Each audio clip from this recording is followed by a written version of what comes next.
IT job కోసం try చేస్తున్నారా? Coding ట్యూటర్లో training తో పాటు స్టైఫండ్ అండ్ 100% జాబ్ గ్యారంటీ.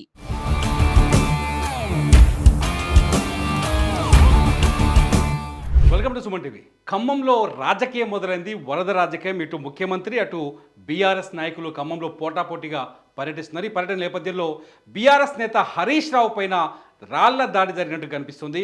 ఆయన కారు పైన గుర్తు తెలియని వ్యక్తులు రాళ్లతో దాడి చేశారు, కర్రలతో దాడి చేశారు. నేను ఒకసారి విజువల్స్ చూస్తాను.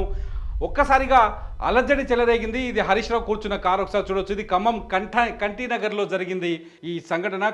ఖమ్మం కంఠీనగర్లో బాధితులను, వరద బాధితులను ఇవాళ హరీష్ రావు ప్రకాష్ నగర్, బొక్కలగూడెం ఆ ఏరియాలో ఇంటింటికి వెళ్ళి బాధితులను పరామర్శించారు. ప్రభుత్వం విఫలం చెందిందని, బాధితులను ఆదుకోలేకపోయిందని, హెలికాప్టర్ సహాయక చర్య కార్యక్రమాలుగా కల్పించడంలో ఫెయిల్ అయిందంటూ హరీష్ రావు ఘాటైన విమర్శలు చేస్తున్నారు. ఈ తరుణంలోనే కొందరు వ్యక్తులు, గుర్తు తెలియని వ్యక్తులు వచ్చి హరీష్ రావు ప్రయాణిస్తున్న కారు పైన దాడి చేశారు. ఒకసారి ఇంకో వీడియో చూడొచ్చు. ఈ వీడియోలో చూడండి, హరీష్ రావు కూర్చున్న ప్లేస్ ఉన్నాయి. హరీష్ రావుతో పాటు మంత్రి పువ్వాడ అజయ్ కుమార్, అట్లాగే సబితా ఇంద్రారెడ్డి కూడా ఈ కారులో ఉన్నారు. వీళ్ళందరూ ఉండగానే కారు పైన దాడి జరిగింది. ఒకసారి చూడొచ్చు ఈ సీన్ని.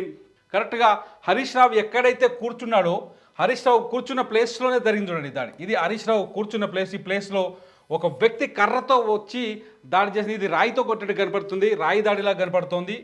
రాయితో దాడి జరిగింది.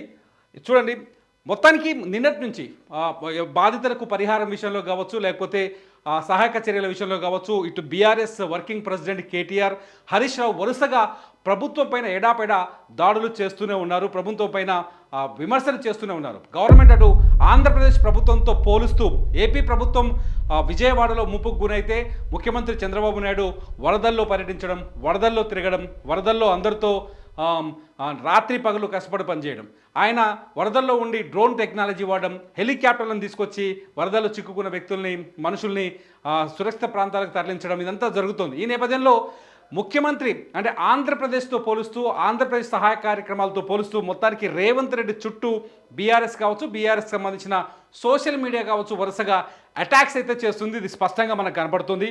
ముఖ్యమంత్రి రేవంత్ రెడ్డి ఏం మాట్లాడినా దానికి రివర్స్ కౌంటర్ వేస్తోంది. ఇది బాధితుల పక్షాన గతంలో వరద బాధితులకు రేవంత్ రెడ్డి ఒక్కొక్క బాధిత కుటుంబానికి 25 లక్షల పరిహారం ఇవ్వాలని గతంలో కేసీఆర్ ప్రభుత్వం ఉన్నప్పుడు డిమాండ్ చేశారు. ఆ వీడియోలు కూడా ఇవాళ బయటపెట్టింది చాలాసార్లు.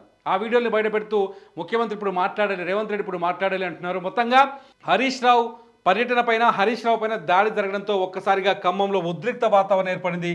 కొందరు కాంగ్రెస్ కార్యకర్తలు కావాలనే ఈ దాడి చేశారని చెప్పేసి వీళ్ళు ఆరోపిస్తున్నారు. కాంగ్రెస్ కార్యకర్తలు కొందరు ఉద్దేశపూర్వకంగానే, ఈ వీడియోలో చూడొచ్చు మనం చాలా స్పష్టంగా. ఈ వీడియోలో హరీష్ రావు ఉన్న ఈ సీన్ మీకు మళ్ళీ ఒకసారి చూపించే ప్రయత్నం చేస్తాను. ఈ దాడి హరీష్ రావు కారులో ఉన్నప్పుడే జరిగినట్టు తెలుస్తోంది. హరీష్ రావు కారు ఎక్కుతున్న సందర్భంలో గుర్తు తెలియని వ్యక్తులు వచ్చి దాడి చేసినట్టుగా స్పష్టంగా అర్థమవుతోంది. ఒకసారి చూడాలి, చాలా స్పష్టంగా అర్థమవుతుంది. కారులో పువ్వాడ అజయ్ ఉన్నారు, హరీష్ రావు కారులో. అట్లాగే మాజీ మంత్రి పువ్వాడ అజయ్ ఉన్నారు, అలాగే సబితా ఇంద్రారెడ్డి ఉన్నారు. ఇంకో వీడియోలో చూద్దాం. చూడండి, హరీష్ రావు ఉన్నారు ఇక్కడ.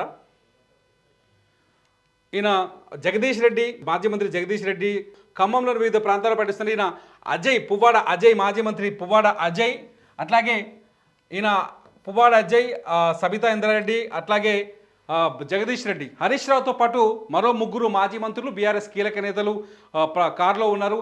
ఈ సందర్భంలోనే కొందరు వ్యక్తులు వచ్చి కర్రలతో, రాళ్లతో దాడి చేశారని తెలుస్తుంది. నిన్న నుంచి మాటల యుద్ధం జరుగుతుంది. ఇటు కాంగ్రెస్ కార్యకర్తలకి, ఇటు బీఆర్ఎస్ నాయకులకి మధ్య మాటల యుద్ధం జరుగుతుంది. గత ఎన్నికల్లో ఖమ్మంలో బలమైన పార్టీగా కాంగ్రెస్ పార్టీ అవతరించింది. ఖమ్మంలో క్లీన్ స్వీప్ చేసింది. అనేక చోట్ల అన్ని స్థానాల్లో ఎమ్మెల్యే సీట్లను గెలుచుకుంది. అయితే అటువంటి ఖమ్మంలో బీఆర్ఎస్కి స్పేస్ లేదనే ఒక చర్చ కూడా జరుగుతుంది. ఈ నేపథ్యంలో, వరదల నేపథ్యంలో ఒక్కసారిగా బీఆర్ఎస్ వరుసగా విమర్శలు చేయడం, ఖమ్మంకి వెళ్ళి ఇవాళ బీఆర్ఎస్ నాయకులు ఖమ్మంలో పర్యటించడం, బాధితుల్ని పరామర్శిస్తూ రావడం, బాధితులతో మాట్లాడడం. ఈ సందర్భంలో ఒక్కసారిగా అక్కడ వాతావరణం మారిపోయింది. నిజానికి వాతావరణ శాఖ చెప్పింది అలా వర్షం వస్తుందని చెప్పింది. వర్షానికి బదులు రాళ్ల వర్షం వచ్చింది. హరీష్ రావు పైన దాడి అయితే జరిగింది. స్పష్టంగా అది మనకు విజువల్లో కనిపిస్తుంది. అయితే ఈ దాడి వెనుక కాంగ్రెస్ కుట్ర ఉందని బీఆర్ఎస్ ఆరోపిస్తోంది. హరీష్ రావుపై దాడిని బీఆర్ఎస్లోని ప్రతి నాయకుడు ఖండిస్తున్నారు. కాంగ్రెస్ కుట్ర ఉందని బీఆర్ఎస్ ఆరోపిస్తుంది. అయితే గుర్తు తెలియని వ్యక్తులు దాడులు చేశారని చెప్పేసి కాంగ్రెస్ కార్యకర్తలు చెప్తున్నారు, కాంగ్రెస్ వాళ్ళు చెప్తున్నారు. పోలీసులు మాత్రం దాడి చేసిన వ్యక్తులని పట్టుకునే ప్రయత్నం చేస్తున్నారు. కర్రతో రాళ్లతో హరీష్ రావు కాన్వాయ్ పైన దాడి జరిగినట్టుగా తెలుస్తోంది. ఆ దాడి జరుగుతున్న సమయంలో హరీష్ రావు కారులోనే ఉన్నట్టుగా మనకు విజువల్స్లో చూస్తుంటే అర్థమవుతుంది. చూద్దాం ఈ రాజకీయం ఎంత దూరం వెళ్తుందో. హరీష్ రావు కారుపై రాళ్ల దాడిని మీరెలా చూస్తున్నారు? కామెంట్ చేయండి ఈ వీడియో కింద. చూస్తూనే ఉండండి సుమన్ టీవీ. మీ బిజినెస్ ఏదైనా మీ ఊర్లో ప్రమోషన్ చేయాలంటే అది సుమన్ టీవీతోనే సాధ్యం. ఇప్పుడే సంప్రదించండి.